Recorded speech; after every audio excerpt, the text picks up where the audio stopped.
Okay. This is just going to be a really short one. I just want to actually just say something else because I haven't really talked much about this whole thing concerning spiritual narcissists, but the one thing that I wanted to talk about a little bit more was this idea that, the one thing that people probably realize by now, that is that, a lot of the spiritual narcissists, they're not even hiding in plain sight, okay? They're just right next to us, okay? They are in our churches, in our religious institutions. And the one thing is this, they are not exactly just the average person. They could be your pastors, your missionary, your church workers, those who are in positions of authority, spiritual authority over you. And what is it? What's wrong with all these people? The one thing that I always find, there was one book that I actually came across. It was actually a very seminal text in terms of the study of medieval church history. Yeah, it's by Jacques Le Goff, this French historian. He actually called this the long history, what was it? In French, it's like longue durée. Yeah, so the medieval period for him actually was from the 4th century all the way, the 4th century AD, all the way to the 18th century AD. It's a very French perspective, but there was one book that he wrote, Your Faith or Your Money. This is very much something that it reminded me, because I was thinking, wow, there are a lot of studies about how, the medieval church in the West was highly implicated in terms of like land owning, things like that.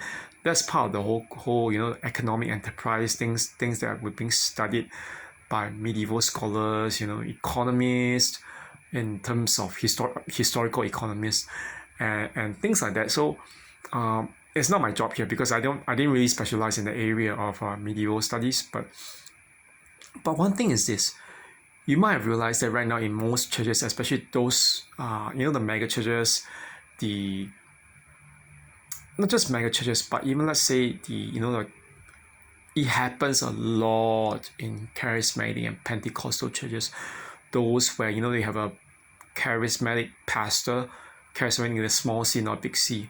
Okay, they'll tell you to do stuff like if you need to get God to send in the blessings onto you, shower His blessing upon you, you have to first give God everything that you have, or even beyond what you have. But I was thinking, what's the point of getting people to actually give money that they do not have, that they do not even find themselves possible of making, in order to get God, okay, to actually shower His blessings on us? It's really just a way of exploiting vulnerable masses, okay? Not just vulnerable, but even gullible masses. I saw it once where, in one church, I'm not going to name, it's like one of the four mega churches here. Like when the pastor was preaching, that church was a kind of an outlier from my point of view back then when I actually attended. But it was like the pastor was telling us to, give and give and give.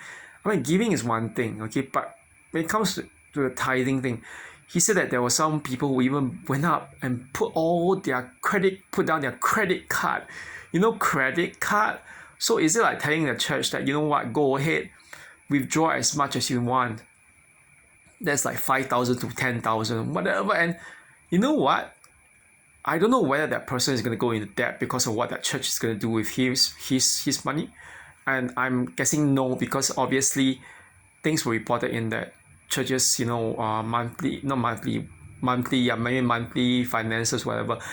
From what I get, I don't think he has been involved in any financial fraud. But what if you get into a case where, let's just say that the pastor uses the church funds, and withdraws like 10,000 or more, unlimited? What is the point? Okay, do you get what I mean? This is like, we cannot put so much power and so much trust in a man, okay, who claims that he is actually whatever, anointed, blah blah blah. They love to say this thing, touch not my anointed.